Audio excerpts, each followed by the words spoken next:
Halo teman-teman, selamat datang kembali di channel YouTube Gia Academy. Semoga teman-teman selalu sehat dan terus semangat. Pernahkah teman-teman menyemai biji tomat? Meski ditanam dalam waktu yang bersamaan, namun kenyataannya biji tomat tumbuh menjadi tanaman tomat dengan tinggi dan kondisi yang berbeda-beda. Tahukah teman-teman faktor apa saja yang memengaruhinya? Nah, seperti yang kita tahu, setiap makhluk hidup mengalami proses bertambah tinggi dan besar, serta mengalami perkembangan fungsi organ-organ tubuh. Proses ini disebut dengan pertumbuhan dan perkembangan makhluk hidup. Kira-kira bagaimana ya proses tersebut dalam tubuh manusia, hewan, dan tumbuhan? Tonton rangkaian video ini sampai selesai ya. Jadi di video ini kita akan belajar tentang pertumbuhan dan perkembangan makhluk hidup. Simak terus videonya ya. Nah teman-teman, pertumbuhan merupakan proses pertambahan jumlah dan ukuran sel pada makhluk hidup yang bersifat kuantitatif atau dapat diukur. Namun keadaannya tidak dapat kembali ke keadaan semula atau irreversible. Contoh pertumbuhan adalah bertambah tingginya suatu tanaman. Untuk dapat menghitung proses pertumbuhan secara kuantitatif digunakan suatu alat yang disebut auxanometer. Sedangkan perkembangan merupakan proses menuju kedewasaan yang sifatnya kualitatif atau tidak dapat diukur, namun keadaannya dapat kembali ke keadaan semula atau reversibel. Contohnya berkembangnya organ reproduksi berupa bunga pada tanaman. Walaupun berbeda pengertian, proses pertumbuhan dan perkembangan berjalan bersamaan dan saling terkait.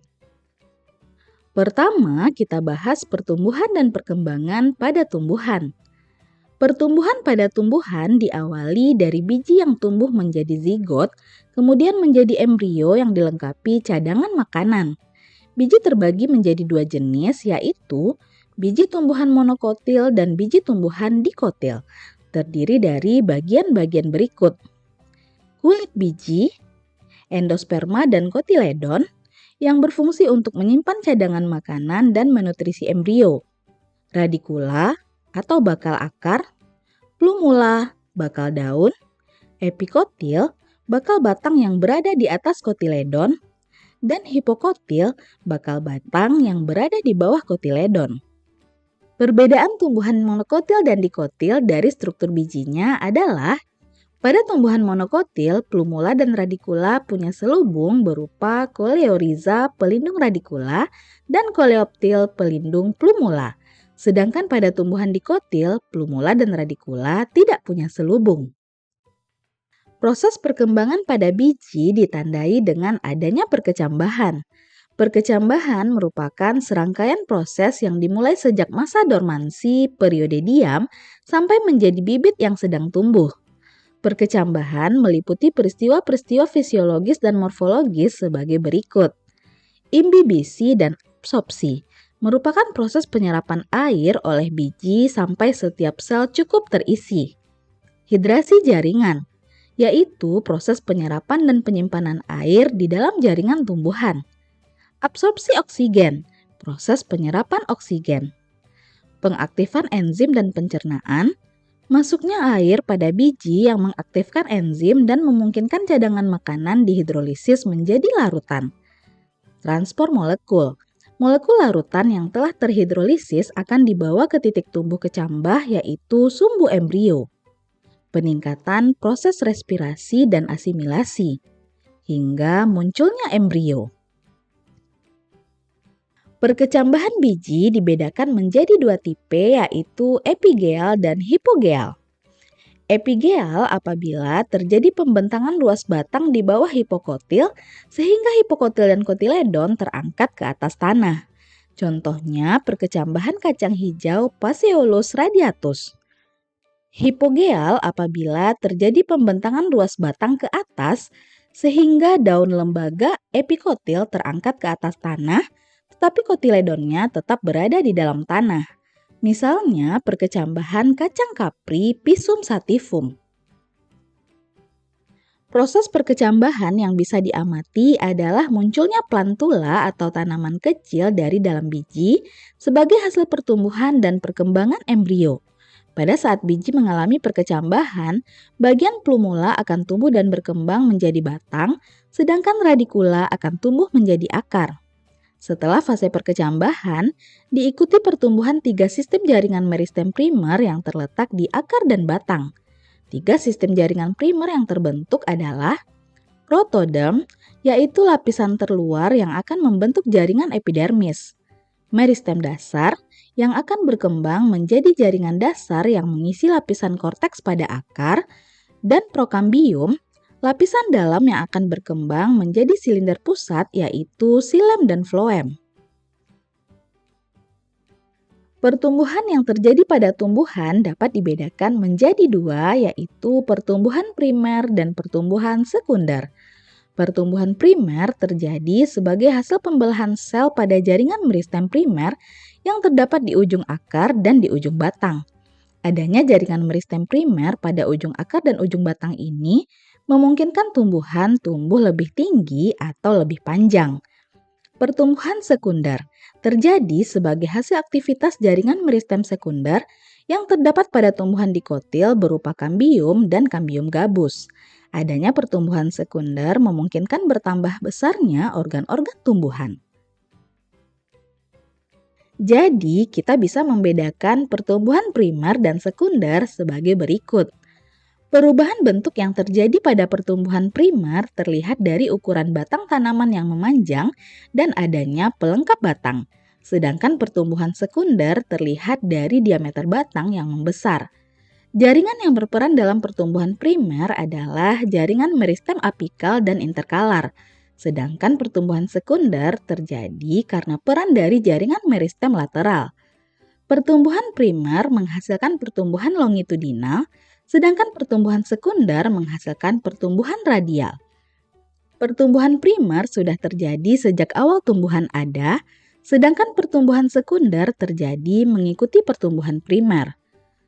Pertumbuhan primer terjadi pada ujung akar dan ujung batang, sedangkan pertumbuhan sekunder terjadi pada kambium dan kambium gabus. Tumbuhan yang mengalami pertumbuhan primer adalah semua jenis tumbuhan, sedangkan pertumbuhan sekunder hanya dialami oleh tumbuhan yang memiliki akar dan batang berkambium. Dan pengembangan jaringan yang terjadi pada pertumbuhan primer adalah epidermis, korteks, dan jaringan vaskular primer yang dikembangkan selama pertumbuhan primer. Sedangkan jaringan yang berkembang pada pertumbuhan sekunder adalah jaringan periderm, floem sekunder, xilem sekunder, lentisel, dan kulit kayu yang dikembangkan selama pertumbuhan sekunder. Sampai di sini teman-teman bisa paham ya? Selanjutnya, kita akan membahas pertumbuhan pada organ tumbuhan terdiri dari pertumbuhan akar, batang, dan bunga. Pertumbuhan primer pada akar. Pada akar terdapat 3 daerah pertumbuhan berdasarkan kecepatan pertumbuhannya, yaitu daerah pembelahan sel, daerah pemanjangan sel, dan daerah diferensiasi sel. Daerah pembelahan sel merupakan daerah dengan frekuensi pembelahan sel tertinggi. Daerah ini terletak di bagian belakang ujung akar meliputi tudung akar dan daerah meristem. Tudung akar terdapat di bagian akar paling ujung. Tudung akar berfungsi untuk mensekresikan cairan polisakarida dan melindungi daerah meristem akar. Cairan polisakarida berguna untuk melumasi tanah di sekitar titik pertumbuhan akar sehingga tanah menjadi lunak dan mudah ditembus oleh akar. Daerah meristem terletak di belakang tudung akar. Daerah ini meliputi meristem apikal dan derivatnya. Meristem apikal adalah daerah pada akar yang menghasilkan sel-sel meristem primer yang berfungsi untuk menggantikan sel-sel yang tanggal pada tudung akar. Daerah pemanjangan sel merupakan daerah yang tersusun atas sel-sel yang memiliki kemampuan untuk membesar dan memanjang. Sel-sel yang terletak di daerah pemanjangan ini juga berfungsi untuk menyimpan makanan sehingga sel-sel ini lebih tahan dibanding sel di daerah lain. Daerah pemanjangan sel terletak di belakang daerah pembelahan sel. Daerah diferensiasi sel merupakan daerah tempat terjadinya pematangan sel. Daerah ini terletak di bagian akhir akar. Pada daerah diferensiasi, Sel-sel daerah pemanjangan mulai terspesialisasi struktur dan fungsinya. Epidermis pada daerah ini sudah terdiferensiasi dan tumbuh menjadi bulu-bulu akar, silem, dan floem. Pertumbuhan primer pada batang. Pertumbuhan dan perkembangan primer pada batang meliputi daerah meristematik, daerah pemanjangan, dan daerah diferensiasi. Daerah meristematik batang terdiri dari tunas daun dan meristem apikal. Daerah pemanjangan disusun oleh prokambium, dan pada daerah diferensiasi terdapat epidermis, korteks, empulur, silem primer, dan floem primer. Meristem apikal pada batang dibentuk oleh sel-sel yang senantiasa membelah pada ujung tunas yang biasa disebut kuncup. Di dalam kuncup, ruas batang atau internodus dan tonjolan daun kecil atau primordia memiliki jarak sangat pendek karena jarak antar ruasnya juga pendek. Pertumbuhan, pembelahan, dan pemanjangan sel terjadi di dalam internodus. Pada umumnya, pemanjangan batang dikotil terjadi melalui pertumbuhan internodus yang lebih tua di bawah ujung batang. Pertumbuhan sekunder pada batang. Pertumbuhan ini dijumpai pada tumbuhan dikotil yang menyebabkan membesarnya ukuran diameter tumbuhan karena adanya kambium. Kambium pada batang dibedakan menjadi dua, yaitu kambium vaskuler, merupakan kambium yang terdapat di dalam ikatan pembuluh, berfungsi membentuk silem ke arah dalam dan floem ke arah luar. Kambium intervaskuler adalah kambium yang terletak di antara ikatan pembuluh. Tahapan-tahapan pertumbuhan sekunder pada batang antara lain, sel-sel kambium vaskuler terletak di antara silem dan floem. Sel-sel kambium vaskuler melakukan pembelahan ke arah dalam membentuk jaringan silem sekunder dan ke arah luar membentuk jaringan floem sekunder. Pembelahan sel-sel kambium vaskuler menghasilkan pertambahan diameter batang sehingga epidermis terkelupas atau mati. Pembelahan kambium gabus akan menggantikan fungsi epidermis yang rusak. Pembelahan kambium vaskuler terjadi sepanjang tahun, tapi kecepatan pembelahan pada musim hujan berbeda dengan musim kemarau. Pada musim hujan, kecepatan pembelahannya lebih tinggi sehingga menghasilkan pertambahan diameter batang yang lebih besar. Adanya kambium intervaskuler yang bersambungan dengan kambium vaskuler akan membentuk lingkaran di dalam batang yang disebut lingkaran tahun. Pertumbuhan dan perkembangan organ tumbuhan berikutnya adalah bunga. Berikut ini adalah tahapan-tahapan pembungaan. Induksi bunga atau evokasi. Jaringan meristem berubah menjadi jaringan meristem reproduktif. Inisiasi bunga. Perubahan morfologis dari tunas vegetatif menjadi bentuk kuncup reproduktif. Menuju bunga mekar. Terjadinya diferensiasi bagian-bagian bunga, megasporogenesis dan mikrosporogenesis untuk penyempurnaan serta pematangan organ-organ reproduksi jantan dan betina. Bunga mekar atau antesis. Terjadi pemekaran bunga biasanya bersamaan dengan masaknya organ reproduksi jantan dan betina. Penyerbukan dan pembuahan. Terbentuknya buah muda. Perkembangan pemasakan buah dan biji. Diawali dengan perbesaran bakal buah atau ovarium yang diikuti oleh perkembangan endosperm atau cadangan makanan dan selanjutnya terjadi perkembangan embrio. Nah, teman-teman, itulah pembahasan kita tentang pertumbuhan dan perkembangan pada tumbuhan. Terdiri dari proses perkecambahan, pertumbuhan dan perkembangan pada akar, batang, hingga berkembangnya bunga. Teman-teman bisa memahaminya ya? Oke teman-teman, demikianlah pembahasan kita tentang pertumbuhan dan perkembangan pada tumbuhan.